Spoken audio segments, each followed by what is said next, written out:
Alright, hello everybody. It is October 21st and we're back here with the long-awaited garden update tour video. The last one was July 22nd, so July, August, September, October, 3 months ago. So I missed 3 videos, but this one, so a lot of stuff has changed but in 3 months, but it's pretty cool. So over here we're on the south side of the house. We're gonna go southwest and then around the north side of the house. So we have here Jerusalem artichoke, sunflowers doing well. I moved over some cylindrical blazing star from other parts of the garden. You'll see further on in the garden the cylindrical blazing star did really well this year. In the last video I had to clear a lot of stuff and get a lot of stuff. There's some bearberry that's taking in this gravel. I thought it would take in this gravel. It's just from a cutting, but some more of it there. It's doing really well. There's some yarrow, big blue stem. Over here is our field thistle. In the last video that I took, you'll see the field thistle was really coming into its prime. And we got tons of flowers. This is like 9 feet tall along the south side of the house here. The seed heads, the remaining ones are very attractive. I cut like an entire bedroom drawer full of seed heads off of here that I have for seed propagation, so I'll save those seeds. And it's October 21st and there's still flowers on this thing. Look at that, they just opened today. Field thistle flowers. There's lots of unopened blooms on this one particular plant. There's 3 right there, 4. And we just had a hard frost last night. My car was covered and there's still tons of buds on this one particular plant that are still opening. The other plants seem to be mostly dead. They're just like seed heads. I left those ones for the goldfinches and so that they could self-sow around this area. But I collected a whole bunch of them to save. Literally thousands of seeds. A couple of these got in the way, so this one got blown off in the wind. It's got a beautiful hollow tube. You can save. Insects like to hide in there. And I'll probably leave these as long as I can. But look at that, tons. There's another one opening right there. So I'm staying a long time on this, but you can see it's tons. I think deadheading helped this plant a lot too. They're only a biennial, so these guys will die next year. I don't see too many basal rosettes, so I don't think they'll come back next year. They might come back the year after that. But next year this will mostly probably grass and black-eyed Susan and stuff. But I say field thistle, if you have room for it, is one of the best plants you can grow. It was full of nothing but bees, butterflies, monarch butterflies, white admirals, red admirals, painted ladies, all sorts of butterflies. And we had goldfinches, and the goldfinches loved it so much that they nested in that cedar tree in the back there. And they collected the floss to line the nest, and then they fed their babies the seed, and then I watched the little fledgling birds flying down to the driveway. They hopped around, they were eating the seeds on the ground. So it was a really, really cool full circle moment thanks to that field thistle. This is just like a little gravel garden here, so there's switchgrass, little blue stem, columbine. There's a lot of columbine. That was all from seed. I collected a ton of seed from the garden and from a few different other places and seeded it everywhere, and so columbine's popping up all over the place. It's gonna be crazy next May. There's prairie smoke in there. There's Canada hawkweed. There's some sedge here. It's dryland sedge, Carex cicada. Some flat top white goldenrod there. Beautiful little blue stem going nice into seed there, showing its fall color. There's a basal rosette for field thistle, so that'll come up next year. Guys, come back here. We have our other field thistle around the corner here. It's a nice, big, tall, big blue stem, switchgrass. This here is the Carex rigida, the rough Solidaga rigida, Oligoneuron rigida, whatever the hell you want to call it. Rigid goldenrod, rough goldenrod. So this area here, let me get a good look at it. This looks completely different from the last video. If you go look at the last video, this was all wild bergamot. There was a big black-eyed Susan, and there was some logs in here and stuff. So I looked through it and I saw my New Jersey tea that was popping up. I saw a whole bunch of my Liatris, the cylindrical blazing star, and the little blue stem. They're all little sprigs and they're all struggling. So I cut back a lot of the bergamot. There's still a ton of it. Like, I moved the bergamot along the side of the house and in the backyard, and it's still lots of it that'll come up next year. But I removed a whole bunch of it, and this stuff's all really, really responded super well. It's all come back really strongly. See tons of it. It hasn't really gotten to seed yet, even though we're like end of October, but there's a lot of it. There's a hoary vervain that popped up as well from all the disturbance. Lots of wild bergamot, wild columbine rather. It's nice fat hairy beer tongue that'll pop up nicely next year. I moved that butterfly weed from the section over there where it was kind of shady. I thought, oh, there's gonna be more sun there, but it's kind of struggling a bit, but I'm sure it'll pop up nicely next year. Lots of little blue stem. There's the lots of flowers in here still. There's this beautiful guy right there. That's the Symptropium Liev, the smooth blue aster right there. See lots of bees still. There's a bee in that right there. New England aster, that's just opened recently. And these are really like the last kind of flower patch in the neighborhood. So there's lots of bumblebees still on here. It looks kind of sparse and open, but that's just because, yeah, it's that time of year, everything kind of, the leaves drop and the grasses really start to show themselves. So, but I love the grasses. It really gives the garden that motion, which I was looking for. So they'll mature better, you know, in years come in the future. Over here, there's the fall sunflower, which is a classic native plant. It's all floppy because, you know, if you look at the other videos, like this was all, you know, full of tall New England aster and wild bergamot and stuff. So I got rid of that and then just kind of flopped, right? So next year it'll grow a little bit better. In the back of that red is a serviceberry. See really tall, big blue stem. Field thistle next to it. There's a forsythia in the back. Which isn't native, but it's for a nice spring color. But yeah, these forbs really give great fall color. Like look at that early goldenrod there. Early goldenrod and gray goldenrod. The seed heads, and then and the red stalk coming through there. It's really beautiful. I'll collect some of the seed, and then the rest of it I'll just leave on there for the winter, and it gives just great winter interest. Over here is the upland white goldenrod. It's very good in the corner. There's some seed heads still standing from the gray-headed coneflower, Ratibida pinnata. You can see they've been eaten by goldfinches. Over on this corner here, try to keep my shadow out of it. Over in this corner here is mostly little blue stem and switchgrass. There's some nice seed head here from round-headed bush clover. This is all from seed. I collected this seed in Peterborough along the rail trail, I think about 3 years ago, and I only collected like a little bit of seed, maybe like, you know, a tiny little handful, maybe like a dozen seeds. And I seeded this area, and I have a couple little guys coming up. There's some nice seed heads on this guy, some really nice seed heads on this one here. And I even missed them flowering. I just like noticed the other day, I was like, oh my god, look, there's round-headed bush clover. I'm getting those nice dark brown seed heads, which will persist through the winter. We have cylindrical thimbleweed with its nice seed heads as well, seeding throughout the garden, which I love. Flat top white goldenrod, our beautiful New England aster. There's a lot of Indian grass, big blue stem. This looks kind of sparse because I removed a lot of New England aster. Because New England aster, like it's lost its leaves now, and it's like, you know, kind of showing itself. But during the summer, it really shades everything. And even though this is like, you know, full sun southern garden, you know, like the forbs can kind of shade out some of the other plants. So I wanted to keep the diversity. So I got rid of some of that and allowed for a lot of this other stuff to come in. They're not really flowering anymore, but this is all Symphotropium Olungatengiens, the sky blue aster, the azure aster. I call them prairie asters. These are Indian grass, Vanna grass. It's a nice color there. There's still some flowers showing up on this white heath aster right there, which is like a very common aster in this area, especially in like super dry areas, on the edges of farmlands. Early goldenrod. In the back there's lots of flowers showing up on that Virgin's Bower clematis, that native clematis. There's still tons of flowers on it. You can see the seed heads for all that wild bergamot. So I still left a lot of wild bergamot, a lot of fall sunflower. That'll come back nice and strong next year. All along in the back there's lots and lots of basil rosettes for field thistle. So all on the fence next year, that'll all be field thistle. See the shrub in the back here.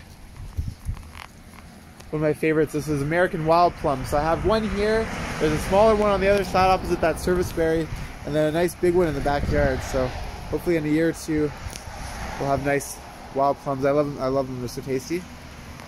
The Virgin Bower clematis looking great.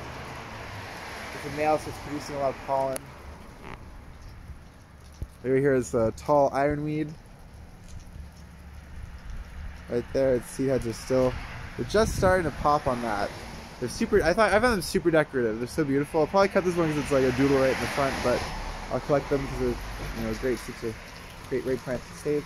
These guys that have already popped, that's flat top white aster. Of course, they're common milkweed here. It's a windy day, so the seed pods that have dried have all popped and are open and are, you know, spreading throughout the neighborhood. The one really tall flower here, the cutleaf coneflower, kind of like, you know, the sentinel.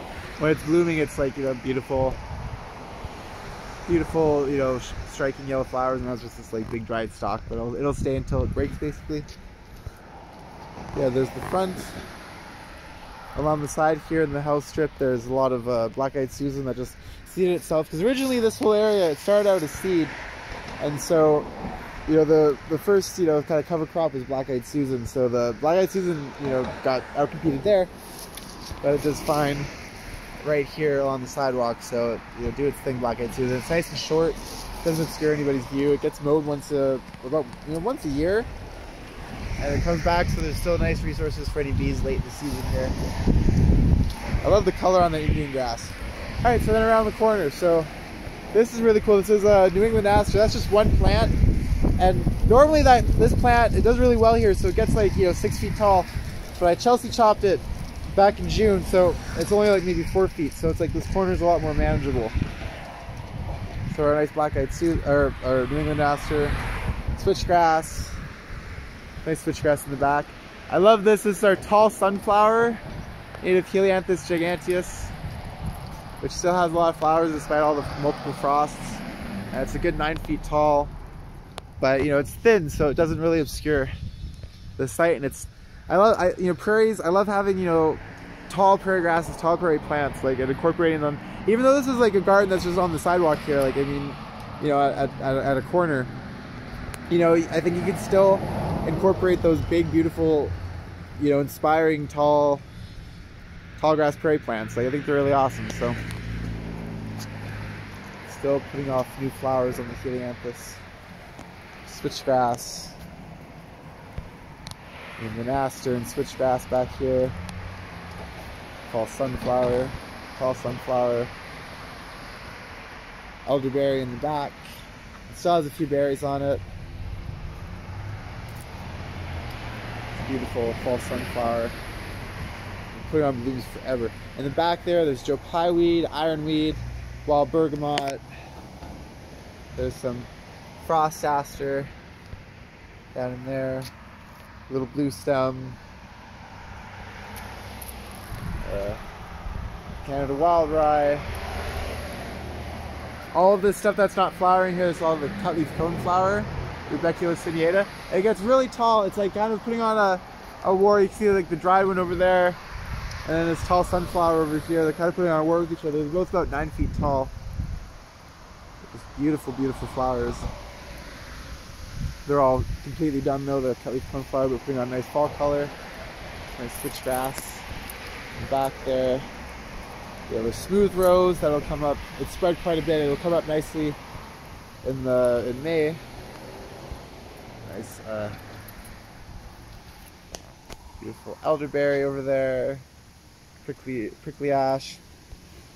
Some asters over here. This is Missouri ironweed. We had tall ironweed on the other side. This is Missouri ironweed. It's gonna get shorter and daintier. Turtlehead is still going well. This one was from seed that I collected along the river a couple years ago and threw down here. And I think it looks really tropical. It's so cool looking, but it's still putting on flowers. So a beautiful turtlehead. Thimbleweed all throughout there. I threw down some logs. This is just like extra firewood, you know. So down here there's some spruce logs, fir, whatever, and that produced some witch's butter. Or witch's jelly, orange jelly fungus, which is really cool. I love it when the logs start to produce fungus. I like to know what type of, you know, mycelium is you know, inhabiting the area. What type of mushrooms we got. Big cluster of cutleaf coneflower in the back. This is Canada goldenrod, which is, you know, the garden nemesis. You know, it takes over your garden. So this is actually only like 2 plants. Like I Chelsea chopped this many times. And so it's a lot of flower heads, but only a couple stalks. So when these were flowering, this was, you know, really loved by bees. The asters take a long time to flower here. So there was a window when the goldenrod was like the only thing flowering. So the bumblebees were just all over it, and I'm gonna, you know, cut all this stuff off before it goes to seed. It's starting to do that right now. But I'll cut it off and then, you know, rip it out so the rhizomes don't take over. But I wanted to show you guys in the video because it's absolutely wonderful. And, you know, although it's like, you know, a really common plant and it grows everywhere, it's nice to, you know, allow like a few stalks to, you know, grow here and there just to provide that resource, right? They're not really taking up a ton of space. They're growing up here with this wild bergamot and kind of taking away attention from all that powdery mildew. But I love the wild bergamot seed heads. I collected a lot of seed, like shook them off, but I love the seed heads because they're just really beautiful. Alright, so we're coming along the side here. There's showy tech trefoil. This area here, if you look at the other video, I had cup plants here. And the cup plants, you know, honestly, they're like a ubiquitous plant in pollinator gardens. But in Ontario, they're only native to like, you know, one little tiny area along the Thames River. So they're, I think they're like, you know, a wishy-washy contested native at best. And they're really hard spreaders. So I had 2 plants here, and I thought they would be fine. But I looked and they had seeds literally everywhere. I have a beautiful little woodland garden there. And I pulled out dozens of, you know, seedlings. And the seedlings are hard. I had to like get a wrench and pull the whole taproot out. And, you know, it was a pain in the ass. So I was like, you know, fuck this. And I pulled up the 2 cup plants, and I decided, you know, tall sunflower was more native. So I had a whole bunch of tall sunflower growing on the side here in the back, and I chopped up and divided it, and I put clumps of it over here, and it did really well. But interestingly enough, the one that's in full sun is flowering hard, and the one that's in like part shade is flowering hard. But the one that was kind of like, you know, right here along the side of the house, like it all went to seed and dried out really quickly. So here it is. It's all gone to seed and dried out. And the whole area looks really open now, but next year it's going to be really cool because it's going to be that, you know, tall sunflower which has that nice strong stem, and then a lot of that cut leaf coneflower which you can see kind of flops over a little bit. So I think they'll hopefully, you know, support each other and it'll look really nice. There's a lot of Virginia wild rye growing amongst it too. There's a lot of blue wood aster as well that's in there, but it's all done flowering right now. You know, prickly ash, choke cherry. But yeah, it's gonna look really cool. On the side here, the orange is alternate leaf dogwood. There's Spicebush in there, another alternate leaf dogwood. Our crazy flowering tall sunflower right here. You can see it just gets really big and then it flops over. I have to tie it and then it gets windswept, and you know the whole story. But it's just incredible. I mean, look at that beautiful, you know, warm swath of lemony, you know, blooms, and it's in 3D as well. Like, look at that. Lobular. It's just, you know, like a big breath of sunshine on a fall day. But, you know, it grows like this because the cup plant would always cut off from the shade. So now, you know, without the cup plant having it all being sunflower now, I'm hoping, you know, next year it'll kind of grow and be a little bit more, you know, normal size. This is all a panicle aster. This comes from my mom's childhood home. New England aster. The bottom here is great fall color coming from the yellow pimpernel, and then the red is coming from wild geranium, flowering in fall. Some flat top white aster still flowering over there. There's a, you can see Virginia waterleaf in there, bush honeysuckle. So that's a really nice area. There's red raspberry in there. That's its roots are contained, but it's a really cool plant. That came from a bear dropping. I germinated seeds from a bear dropping and planted them there, and we have a red raspberry bush. So those are all nice first year canes. So I'm thinking next year we'll actually have berries, so I'll be able to eat berries that originated in a bear's, you know, intestine. I think that's really cool. Nice shot of that white panicle aster. I think it's just absolutely gorgeous. It can be aggressive, but you know, it's kind of what I want along this kind of this edge. So I think that's really nice. All sunflower, hemp dog vein. There's some Canada goldenrod. I've Chelsea chopped this multiple times. Every time it goes to seed, I cut the head off and I cut the head off. I've been doing that since August, and it's still producing blooms like here in October. So we still got goldenrod nectar. You know, and I've walked around the neighborhood, you know, multiple times, and this is kind of like the last patch of flowers left. Like all the other New England asters have all gone to seed. All the other goldenrods have gone to seed. There's some sunflowers down the street. But that's pretty much it. You can see there's still bumblebees. Mostly male bumblebees. There's this little guy.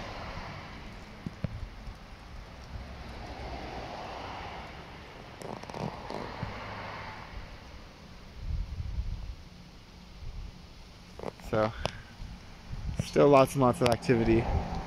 Once the temperatures get above about 10 degrees or so. But the bumblebees, you know, they can keep themselves warm, so even when it's cold, they can generate enough heat to survive. Zigzag goldenrod over here going to seed. Our little woodland in there. It's an ash log from just, you normally wouldn't want to move a log like ash because of, you know, the emerald ash borer. Or really any logs, but it's just like, you know, from a couple houses down. So the opportunity, got the ash log in there. There's turkey tail mushroom that's been inoculated with, so hopefully we got nice turkey tail mushrooms coming up in there. Nice big clump of bush honeysuckle. In there's a whole bunch of zigzag goldenrod and heartleaf aster, Virginia waterleaf, yellow pimpernel. I already collected all the seeds off of that guy. Nice oak savanna plant, yellow pimpernel, wild geranium. There's that yellow guy in the back there, that poke milkweed. There's chokecherry that's gotten nice and big. That guy's gotten huge. If you look at the one from last video, that chokecherry wasn't even there. It literally just shot up like completely this year. Looking great. So chokecherry there. The flowering gray dogwood. So it has berries and then it started flowering again. So that's sorry, not gray dogwood, round leaf dogwood. It's grown from a cutting. We have some nice tick trefoil. It's October 22nd. We still have tick trefoil flowering, so I've been pinching off the seeds and deadheading it. Spreading the seeds throughout the garden. It's one of my favorite plants. But you can see we still have little seeds popping off on it here in October. This guy here, this plant here, this fall sunflower, been flowering since June. Still flowers on it, new flowers at the bottom. This guy here is going from seed from Algonquin Park. That's Lindley's aster. There's a whole bunch of basal rosettes all throughout here. So we've got one that's flowering this year, but then next year we'll have a ton.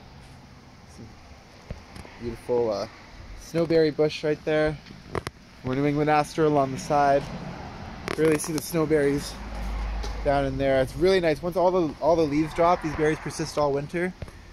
And so it's just like, you know, a really, really nice effect.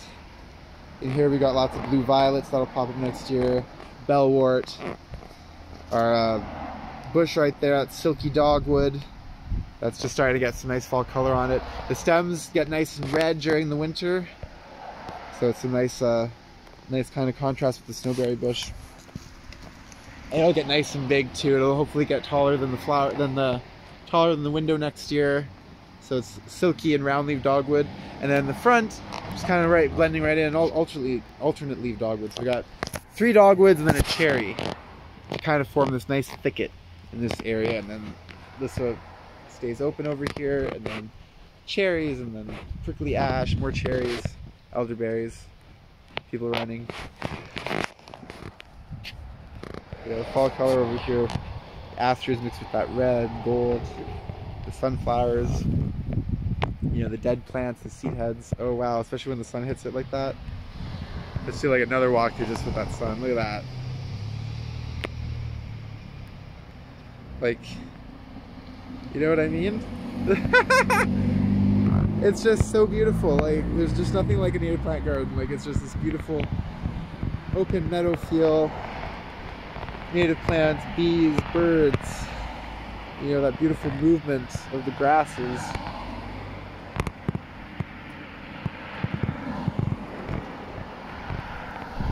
And you know, some parts of it are tall, but I mean, they're not hurting anybody, they're not blocking lines of sight, you can see through them. And it's just, you know, that majesty and wonder of the prairie, which is what this area used to be. You know, we still have tall oak trees from when this area was oak savanna. It wasn't that long ago. You know, 150 years ago is nothing in geological time, so this is what naturally should be here, and it's kind of cool to have a little strip of it returned out of plants that are for the most part, all originate in the Peterborough area. I mean, the tick trefoil, the sunflower, the asters, the goldenrod. I mean, they're all from the Peterborough area. The dogwoods, they're all from cuttings from local plants. So it's all local genetics. It's all plants that should be in this area, that are in this area, and that are having their ranges kind of, restored and enhanced. So things are looking really good. A little seed box over here, which I have seed collected for. I need to get it in the box, but I'm just lazy. It's taking a long time just to make this video, y'all. Some more virgin bower that I've trained to kind of go around it, which I love. A wild grape, 9 bark mixed up in the wild grape. There's tons and tons of hoary vervain and wild columbine that's going to be popping up throughout here. Wild bergamot too. And over here we have some Jerusalem artichoke, which gets powdered mildew for some reason, this variety. But nice flowers. More common milkweed. See in the back there, that's another American wild plum. That guy's doing great. It gets great fall color too. It's huge. Little blue stem. We have some obedient plant that's still flowering as well over here. October 22nd. Beautiful Jerusalem artichokes. The wild grape is awesome. It's a great option if you want something to cover a fence very quickly. This fence was bare and I hated how bare it was. And I planted this a couple years ago, and now it's like, come on, a wild grape. So, it's just doing great. There's a little scene, that's basically what we just saw. Big blue stem, sunflower, field thistle, New England aster, Canada goldenrod. So we didn't really get any butterflies. We don't really see a lot of butterflies here. Monarchs are probably the most common one we see here, but every now and then we'll get butterflies, but not too often. Prickly pear down in there, my little tiny cactus patch. It's doing very nicely. There's my arrowwood viburnum that I nursed back to health. It was killed by beetles and cut back. I nursed back to health. It grew as little stalks. I'm very happy about it. Some little blue stem in there. So everything's looking really nice. And yeah, there we go. Certified wildlife friendly habitat. Get into it. That's our garden tour for the fall, and I'm excited to see how things will look next year.